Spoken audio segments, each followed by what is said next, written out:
നാടിനെ നടുക്കിയ തിരുവാതിക്കലിലെ ഇരട്ടക്കൊലപാതകത്തിലെ നിർണായക വിവരങ്ങൾ പുറത്തുവിട്ട് അന്വേഷണ സംഘം. തൃശൂർ മാളയിൽ നിന്ന് പിടിയിലായ പ്രതി അമിത് ഒറാങ് 1.5 മണിക്കൂറുകൾക്കുള്ളിൽ കുറ്റം സമ്മതിക്കുകയായിരുന്നു. തിങ്കളാഴ്ച അർദ്ധരാത്രി ഓട്ടോറിക്ഷയിൽ തിരുവാതിക്കൽ ജംഗ്ഷനിൽ ഇറങ്ങി ഇവിടെ നിന്ന് നടന്നാണ് ശ്രീവത്സം വീട്ടിൽ എത്തിയത്. വീടിന് മുന്നിലെ ചെറിയ ഗേറ്റ് ചാടിക്കടന്ന് മതിൽക്കെട്ടിനുള്ളിൽ എത്തി 2 ജനാലകളും നടുക്ക് പ്രധാന വാതിലുമുള്ള യൂണിറ്റാണ് ശ്രീവത്സം വീട്ടിലേത്. ഇതിൽ ഒരു ജനാലയുടെ കൊളുത്തിന് ഭാഗത്ത് തടിയിൽ ഹാൻഡ് ഉപയോഗിച്ച് ചെറുദ്വാരം ഉണ്ടാക്കി ദ്വാരത്തിലൂടെ ഏതോ ഉപകരണം കടത്തി ജനലിന്റെ കുറ്റിയെടുത്ത് ജനൽ തുറന്ന് ജനലിൽ കയറി നിന്ന് ഉള്ളിലേക്ക് കൈയിട്ട് മുൻവാതിലിന്റെ മുകൾ വശത്തെ കുറ്റിയുമെടുത്തു. പ്രധാന വാതിലിന് സാധാരണ ഒരു കുറ്റി മാത്രമേ ഇടാറുള്ളൂ എന്ന് പ്രതിക്ക് അറിയാമായിരുന്നു. ഇതോടെ വാതിൽ തുറന്ന് അകത്തു കയറി. പിന്നീട് നടന്നത് ദാരുണമായ കൊലപാതകങ്ങൾ. ആദ്യം കൊലപ്പെടുത്തിയത് വിജയകുമാറിനെ നെഞ്ചിൽ കയറിയിരുന്ന് മുഖത്ത് കോടാലി കൊണ്ട് ഒട്ടേറെ തവണ വെട്ടി. തുടർന്നാണ് ഡോക്ടർ മീരയെ കൊലപ്പെടുത്തിയത്. ഇതിനുശേഷം CCTVയുടെ DVRും വിജയകുമാറിന്റെ ഫോണുകളും കൈവശപ്പെടുത്തി. കൊല നടത്താൻ ഉപയോഗിച്ച കോടാലി വീടിന്റെ പരിസരത്തെ വർക്കേരിയിൽ നിന്നാണ് എടുത്തതെന്ന് അമിത് മൊഴി നൽകിയിട്ടുണ്ട്.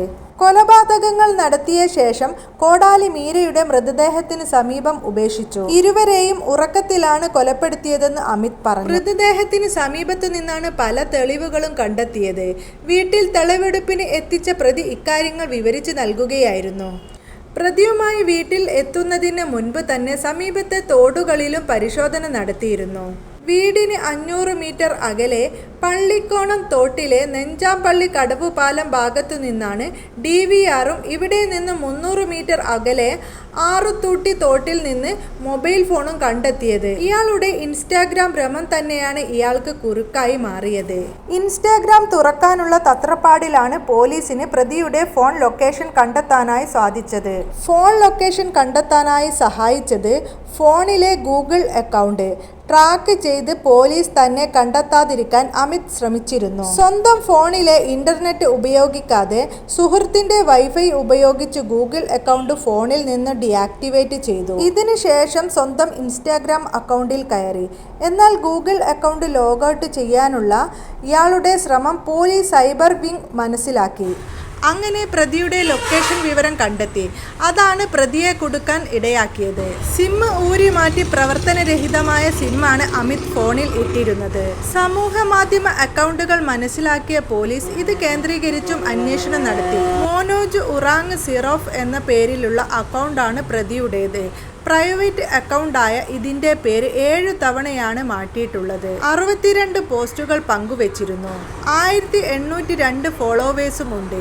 2060 പേരെ പിന്തുടരുന്നുമുണ്ട്. പ്രതിയുടെ പക്കൽ നിന്ന് 8 സിം കാർഡുകളും 5 മൊബൈൽ ഫോണുകളുമാണ് പോലീസ് കണ്ടെത്തിയത്. പ്രതിയിലേക്ക് പോലീസ് എത്തിയത് ഇങ്ങനെയാണ്. ഇരട്ട കൊലപാതകം നടത്തി 24 മണിക്കൂറിനുള്ളിൽ പ്രതി തൃശൂരിൽ നിന്ന് പോലീസ് കസ്റ്റഡിയിൽ ആവുകയായിരുന്നു. ചൊവ്വാഴ്ച പുലർച്ചെ 12നും 1 മണിക്കുമിടയിൽ പ്രതി അമിത് ഒറാങ് തിരുവാതിക്കൽ ശ്രീവത്സം വീട്ടിൽ ഇരട്ട കൊലപാതകം നടത്തുന്നു. 1:30 വീടിനടുത്തുള്ള മൂഞ്ഞനാട്ടുകര പാലത്തിന് സമീപത്തെ പള്ളിക്കോണം തോട്ടിൽ CCTV ദൃശ്യങ്ങൾ അടങ്ങിയ DVR എറിഞ്ഞു.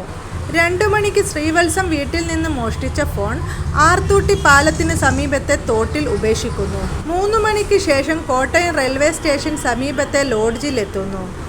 5 മണിയോടെ ലോഡ്ജ് മുറി ഒഴിഞ്ഞ് ബസ്സിൽ യാത്ര തുടരുന്നു. രാവിലെ 8 മണിയോടെ ശ്രീവത്സത്തിലെ വീട്ടുജോലിക്കാരി ദേവമ്മ മൃതദേഹങ്ങൾ കാണുന്നു. കൊലപാതക വിവരം പുറത്തു വരുന്നു. 8:30ഓടെ പോലീസ് സ്ഥലത്തെത്തി. ഉച്ച കഴിഞ്ഞ് 2:30 അമിത് പെരുമ്പാവൂരിൽ എത്തിയെന്ന് പോലീസിന് വിവരം ലഭിച്ചു. ഇവിടെ പോലീസ് പരിശോധന ആരംഭിക്കുന്നു. 3:20ഓടെ പരിശോധനകൾക്കും ഇൻക്വസ്റ്റിനും ശേഷം മൃതദേഹങ്ങൾ മെഡിക്കൽ കോളേജ് ആശുപത്രിയിലേക്ക് മാറ്റി. വൈകിട്ട് 6:30 അമിത് തൃശൂർ ഭാഗത്തേക്ക് കടന്നതായി സൂചന ലഭിക്കുന്നു. കോട്ടയത്ത് നിന്നും പോലീസ് തൃശൂരിലേക്ക്. രാത്രി 8 മണിയോടെ അമിത് സഹോദരൻ ഗുണ്ടുവിനൊപ്പം തൃശൂർ മാളയ്ക്ക് സമീപം അന്നമാട ആലത്തൂരിലെ തൊഴിലാളി ക്യാമ്പിൽ എത്തുന്നു. 11:30 അമിത് തൃശൂർ മാളയ്ക്ക് സമീപം അന്നമനാട ആലത്തൂരിൽ ഉണ്ടെന്ന വിവരം പോലീസിന് ലഭിക്കുന്നു. ഇന്നലെ പുലർച്ചെ 3 മണിയോടെ മാള പോലീസിന്റെ സഹായത്തോടെ കോട്ടയം ജില്ലാ പോലീസിന്റെ സ്പെഷ്യൽ സ്ക്വാഡ് തൊഴിലാളി ക്യാമ്പ് വളയുന്നു. 3:30 അമിത്തിനെയും സഹോദരനെയും മറ്റു 2 പേരെയും കസ്റ്റഡിയിലെടുക്കുന്നു. ശേഷം പ്രതിയുടെ മൊഴി ഇങ്ങനെയാണ്.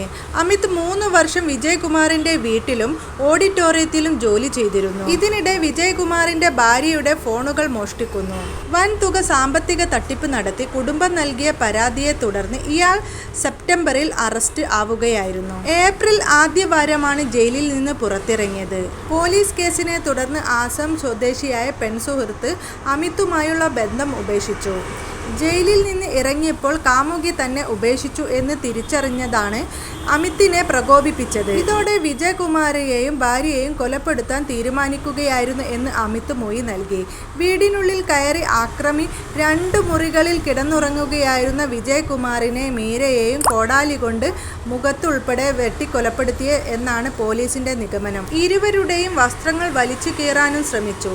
തലയിൽ ആഴത്തിലേറ്റ മുറിവിൽ നിന്നുള്ള രക്തസ്രാവമാണ് മരണകാരണമെന്നാണ് പ്രാഥമിക പോസ്റ്റ്മോർട്ടം റിപ്പോർട്ട്. സാമ്പത്തിക തട്ടിപ്പ് നടത്തിയ കേസിൽ അറസ്റ്റിലായതോടെ 5.5 മാസത്തോളം ജയിലിൽ കഴിഞ്ഞു. ഈ സമയത്ത് ഗർഭിണിയായിരുന്ന ഭാര്യ പ്രതിയിൽ നിന്നും അകന്നു. പ്രസവത്തിൽ തൻ്റെ കുഞ്ഞിനെയും നഷ്ടമായിരുന്നു. ജയിലിൽ നിന്ന് ഇറങ്ങിയ ശേഷമാണ് ഇയാൾ കുഞ്ഞിനെ നഷ്ടമായ വിവരം അറിയുന്നത്. ഇതോടെ താൻ കുടുംബവുമായി അകന്നുവെന്നും പക മൂർച്ഛിച്ച് കൊലപാതകം നടത്തിയെന്നും അമിത് പോലീസിനോട് പറഞ്ഞു. കഴിഞ്ഞ ദിവസം പുലർച്ചെ തൃശൂർ മാളയിലെ അതിഥി തൊഴിലാളികൾ താമസിക്കുന്ന സ്ഥലത്തിനടുത്തുള്ള കോഴി ഫാമിൽ നിന്നാണ് പോലീസ് അമിതിനെ പിടികൂടിയത്. പ്രതിയുമായി തിരുവാതിക്കലെ വിജയകുമാറിന്റെ വീട്ടിൽ പോലീസ് തെളിവെടുപ്പ് നടത്തുകയും ചെയ്തിരുന്നു. വിജയകുമാറിനോടുള്ള അടങ്ങാത്ത പക അമിത് മനസ്സിൽ സൂക്ഷിച്ചിരുന്നു. ഇത് മനസ്സിലാക്കിയ ആരോ അമിതിനെ ഉപയോഗിക്കാനും സാധ്യത ഏറെ എന്നാണ് നാട്ടുകാർ പ്രതികരിക്കുന്നത്. ദമ്പതികളുടെ 3 ഫോണുകളിൽ 1 മാത്രമാണ് ലഭിച്ചത്. മറ്റ് 2 ഫോണുകൾ കിട്ടിയിട്ടില്ല. മകൻ ഗൗതമിന്റെ മരണവുമായി ബന്ധപ്പെട്ട തെളിവുകൾ ഈ ഫോണിലുണ്ടെന്ന് കരുതുന്നവർ ഏറെയാണ്. വിലപിടിപ്പുള്ള പലതും ആ വീട്ടിലുണ്ടായിരുന്നു. പക്ഷെ അമിത് കൊല നടത്തിയ ശേഷം കൊണ്ടുപോയത് ആ 3 ഫോണുകൾ മാത്രമാണെന്നും ശ്രദ്ധേയമാണ്. വലിയൊരു ഗൂഢാലോചന ഇതിനു പിന്നിലുണ്ടെന്ന വിലയിരുത്തൽ സജീവമാണ്. ചൊവ്വാഴ്ച രാവിലെ വേലക്കാരി രേവമ്മ വന്നപ്പോഴാണ് കൊലപാതക വിവരം അറിയുന്നത്. തോട്ടക്കാരൻ ഔട്ട് ഹൗസിൽ ഉണ്ടായിരുന്നുവെങ്കിലും വിവരം അറിഞ്ഞിരുന്നില്ല. വിജയകുമാറിന്റെ ഓഡിറ്റോറിയത്തിൽ അമിത് ഒറാങ് 3 വർഷത്തോളമാണ് സെക്യൂരിറ്റിയായി ജോലി ചെയ്തിരുന്നത്. ഇടയ്ക്ക് വീട്ടിലും ജോലിക്കായി എത്തി. ഇതേ സമയത്ത് അന്യസംസ്ഥാന തൊഴിലാളിയായ യുവതിയെ വിജയകുമാറിന്റെ വീട്ടിലേക്ക് ജോലിക്കായി കൊണ്ടുവന്നു.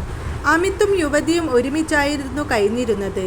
നിയമപരമായിട്ട് വിവാഹം കഴിഞ്ഞിട്ടില്ലെങ്കിലും യുവതി തന്റെ ഭാര്യയായിരുന്നു എന്നാണ് ഇയാൾ പറഞ്ഞിരുന്നത്. ഇതിനിടെ മോഷണക്കേസിലും പ്രതിയായി 5 മാസമാണ് ഇയാൾ ജയിലിൽ കിടന്നത്. ഈ സമയത്ത് യുവതി അമിതിനെ ഉപേക്ഷിക്കുകയായിരുന്നു. പിന്നാലെ ജയിലിൽ നിന്ന് ഇറങ്ങിയപ്പോഴാണ് കുഞ്ഞിനെ നഷ്ടമായ വിവരം അറിയുന്നത്. ഇതോടെ വിജയകുമാറിനെ ഏതു വിധേനയും കൊലപ്പെടുത്തണമെന്ന ലക്ഷ്യം മാത്രമായിരുന്നു പ്രതിക്ക് ഉണ്ടായിരുന്നത്.